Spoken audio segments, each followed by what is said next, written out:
दुलाराई बाथो गोथुम सम्मेलन में आए हुए बाथो धर्म के सभी अनुयायियों को मेरा प्यार भरा नमस्कार, प्रणाम। मेरे लिए ये बहुत हर्ष का विषय है कि आज मैं यहाँ पर सामूहिक बाथो आरोज में आप सबके लिए, आप सबके साथ हिस्सा भी ले रहा हूं और प्रार्थना भी कर रहा हूं। मित्रों, देश अनेक प्रकार के धर्मों से बना हुआ देश है और बाथो धर्म परंपरागत सनातन धर्म के साथ ही पला बड़ा और प्रकृति की उपासना करने वाला बहुत महत्वपूर्ण भारत का हिस्सा है। और आज यहाँ पर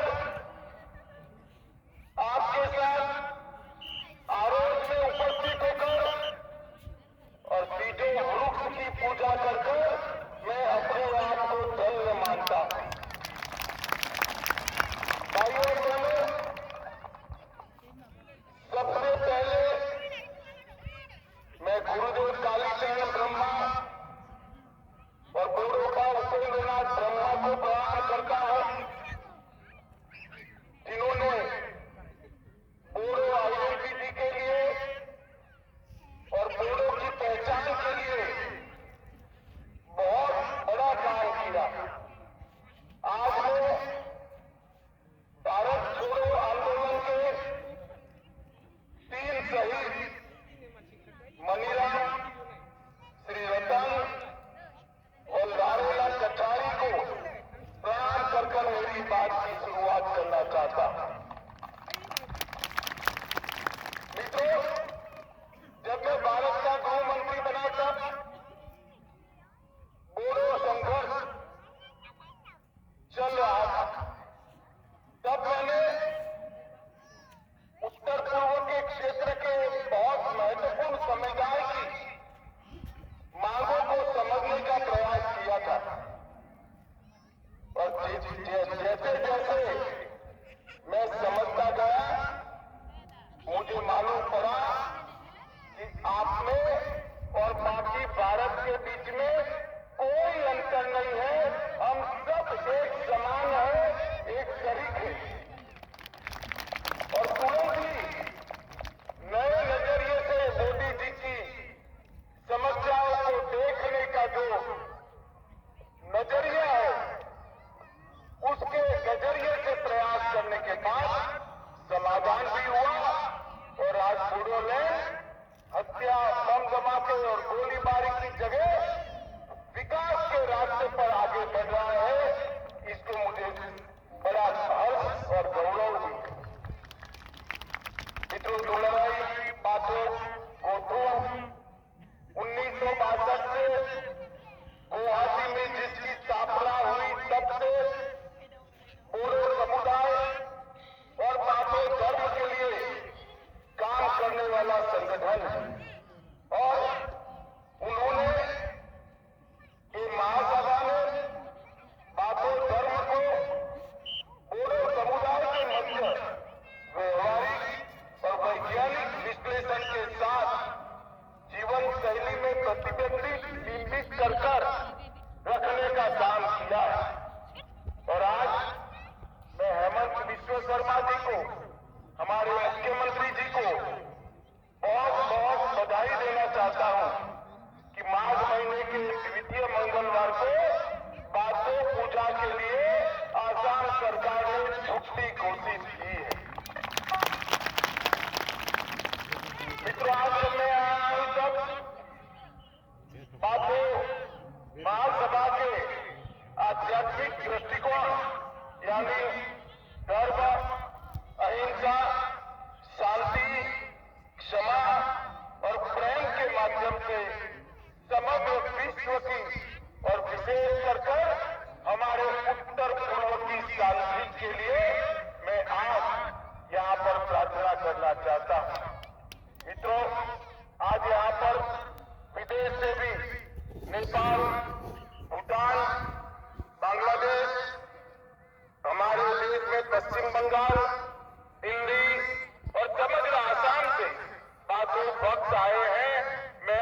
सभी को भी बहुत बहुत बधाई देना चाहता हूं। मित्रों, पाथो समुदाय जो पाथो धर्म का अर्थ जानते हैं वो ही जानते हैं कि पा का अर्थ 5 होता है और धो का अर्थ गहरा होता है।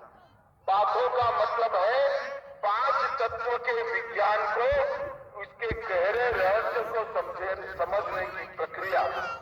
और बोधो का पाथो धर्म ब्रह्मांड के 5 तत्व, शान मतलब अग्नि, अखा मतलब आकाश, पार मतलब वायु, हा मतलब पृथ्वी और दे मतलब जल।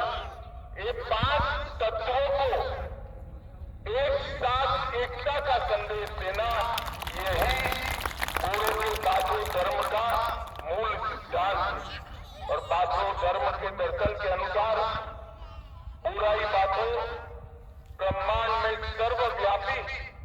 मैं आज पूरे बोडोलैंड के सभी निवासियों के लिए और पाथो धर्म के अनुयायियों के लिए बुराई पाथो के सामने आपके मंगल और सुख शांति की प्रार्थना करता हूं कि ये समुदाय, ये धर्म अनेक सालों तक चलता रहे और आगे बढ़ पृथ्वी के हर क्षेत्र में ये फिलसॉफी को हम पहुंचाए। पंच तत्वों की ये जो फिलसॉफी है, ये प्रकृति की पूजा की फिलसॉफी, और यही फिलसॉफी के आधार पर आज पाथो धर्म का झंडा भी बना है। और मतलब अग्नि से लाल कलर को लिया गया है, आकाश से नीला कलर लिया गया है, वायु मतलब पार से सफेद लिया गया है, हा मतलब पृथ्वी से पीला लिया गया है, और दे मतलब जल से हरा लिया गया है। आपका ध्वज भी 5 तत्वों की पूजा का संदेश देता है और धर्म भी 5 तत्वों की पूजा का संदेश देता है। और आपके आध्यात्मिक संदेश, बुद्धिज्म के 5 नैतिक संदेश जो है वो भी पूरे देश और दुनिया को मार्गदर्शन करने वाले हैं। पवित्र अनुभूति पर संदेश, पवित्र अभ्यास पर संदेश, प्रेम पर संदेश, सत्य पर संदेश और नफरत के त्याग पर संदेश। ये 5 मूल संदेशों के आधार पर ही पाथो धर्म ने आगे बढ़ा और इतने सालों तक आगे बढ़ा है। सीजो वृक्ष का भी मैंने पूजन किया। मेरे लिए आज बहुत बड़ा दिन है क्योंकि मेरे जीवन में मैंने पहली बार सीजो वृक्ष का पूजन किया है। और आज आप सबकी ये भावना के साथ सम्मिलित होकर मैं बहुत प्रसन्न हूं। मित्रों, ये पवित्र वेदी का भी पूजन किया जो जन्म, पीड़ा, विवाह, सुख शांति और मृत्यु के बंधनों के रूप में इसका पूजन करते हैं। तो मेरे लिए आज बहुत बड़ा दिन है कि आपके साथ इस सार्वजनिक प्रार्थना सभा में मैं यहाँ पर आया हूँ और पाथो धर्म के मेरे गौरवशाली भाइयों बहनों के साथ खड़ा हूँ। मित्रों, जैसे हेमंत जी ने बताया, भारत सरकार और आसाम सरकार सभी धर्म को मजबूती देने के लिए कटिबद्ध। मैं आज यहाँ आया हूँ तब जरूर कहना चाहूंगा कि आप पाथो धर्म की गहराइयों को जानिए, आपकी परंपराओं का अनुसरण करिए और सालों सालों तक मजबूती से पाथो धर्म को आगे ले जाने का प्रयास करिए। हमारे यहाँ प्रकृति से बढ़कर कुछ नहीं होता है और प्रकृति की पूजा करने वाले हमारे जो धर्म है, विशेषकर नॉर्थ ईस्ट के अंदर, उसके संरक्षण और संवर्धन के लिए नरेंद्र मोदी सरकार कोई कसर नहीं छोड़ेगी। सारे प्राकृतिक धर्मों के संरक्षण के लिए जो कुछ भी करना पड़े हम जरूर करें। मित्रों, बोडो आंदोलन का एक बहुत बड़ा इतिहास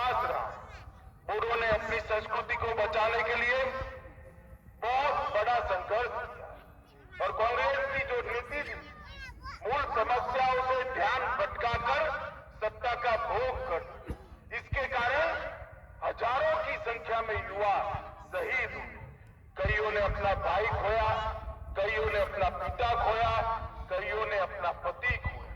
मगर आज मोदी जी के नेतृत्व में बोडो समझौता हुआ और पूरे बोडोलैंड में आज शांति और सद्भाव का वातावरण बना हुआ है। मुझे आप सभी को कहते हुए गर्व हो रहा है कि पूरे बोडोलैंड में गत 3 साल में एक भी हिंसा की घटना नहीं हुई है। बोडोलैंड अब प्रगति के रास्ते पर चल रहा है। मित्रों, विकास की यहाँ पर एक नई गाथा शुरू हुई है और मैं आज आपको बताने आया हूँ कि पूरे पूर्वोत्तर के अंदर विकास को आगे ले जाने का और शांति की स्थापना करने का नरेंद्र मोदी जी का मिशन आज सफल हो चुका है। आप पूरे पूर्वोत्तर में नॉर्थ ईस्ट में देखें तो हिंसक घटनाओं में 73% की कमी हुई है। सुरक्षा बलों के मृत्यु में 71% की कमी हुई है और नागरिकों के मृत्यु में 86% की कमी हो चुकी है। ये 9 वर्षों में 9 शांति समझौते किए हैं और करीब करीब 9,000 युवाओं ने हथियार छोड़कर मेन स्ट्रीम में आने का पसंद किया है। और मैं प्रमोद बोडो जी को विशेष बधाई देना चाहता हूं कि बोडोलैंड आंदोलन के सभी युवाओं को आज मेन स्ट्रीम में लाकर बोडोलैंड के विकास के लिए वो काम कर रहे हैं। मैं आज आप सभी को बताना चाहता हूं कि हमने जो 27 जनवरी 2020 को समझौता किया, इसके कारण 1615 युवा मेन स्ट्रीम में आए। एनडीएफबी समूहों को भंग कर दिया गया और 1500 करोड़ रुपए का विकास का पैकेज ये छोटे के क्षेत्र के लिए दिया गया। 750 करोड़ रुपया आसाम के मुख्यमंत्री हेमंत विश्वकर्मा जी के माध्यम से और 750 करोड़ रुपया नरेंद्र मोदी जी के माध्यम से भारत सरकार ने दिया। और आज हेमंत जी के नेतृत्व में पूरा आसाम शांति के साथ विकास के रास्ते पर आगे चल रहा है। मित्रों, Bodo Kachari welfare autonomous council का गठन कर दिया गया है। आपकी भाषा, हमारी भाषा बोडो को आसाम की सहयोगी भाषा के रूप में राज्य सरकार ने स्थान देने का काम समाप्त कर दिया है। बोडोलैंड टेरिटोरियल रीजन के 10 कॉलेजों को लोकलाइज किया गया है और पूर्व एनडीएफबी के 4200 कैडर को 4 लाख रुपए का मुआवजा देने का काम भी समाप्त कर दिया गया है। हर परिवार जहां से आंदोलन में मृत्यु हुआ था वो सभी को 5 लाख रुपया देने का काम हुआ है। और आज मोदी सरकार ने आवास, बिजली, गैस का सिलेंडर, हर घर में नल, राशन, 5 किलो अनाज हर गरीब को मुफ्त में, हर किसान को 12,000 रुपया, 5 लाख तक का आयुष्मान भारत का कार्ड और जन धन योजना के माध्यम से हर गरीब के घर में सुख पहुंचाने का काम किया है। मित्रों, आज जब मैं यहाँ आया हूं तब मैं बाथो आरोज में आप सभी को मिलकर साथ अर्थ में बहुत आनंदित हूं और मैं बाथो आरोज में यही प्रार्थना करता हूं कि बाथो धर्म को नई मजबूती मिले। अपनी परंपरा, अपने धर्म के आधार पर ये समुदाय सालों तक देश के विकास में लगा रहे हैं और समग्र नॉर्थ ईस्ट के सभी यहाँ के स्थानीय धर्म है, जो प्राकृतिक धर्म है, इनकी मजबूती में बाथो धर्म के अनुयायी भी लगे रहे। आज मैं जब हेलीकॉप्टर से आता था तब उतर रहा था तब लाखों की संख्या में बाथो अनुयायियों को देखकर मन में बहुत हर्ष और आनंद का भाव आता है। इतने सारे लोग अपनी परंपरा का गौरव करने के लिए आज यहाँ आए हैं। मैं प्रमोद बोडो जी का विशेष आभार इसलिए मानता हूं कि आज उन्होंने मुझे आरोस के अंदर आने का निमंत्रण दिया, सीजो वृक्ष के पूजन का भी मौका दिया और सबसे बड़ी बात पाथो समुदाय के इस सारे मेरे भाइयों बहनों को मिलकर आप लोगों को मुबारकबाद देने का मौका दिया। इसलिए मैं प्रमोद जी का धन्यवाद कर आप सभी को शुभकामनाएं देकर मेरी बात को समाप्त करता हूं। वंदे मातरम, भारत माता की जय।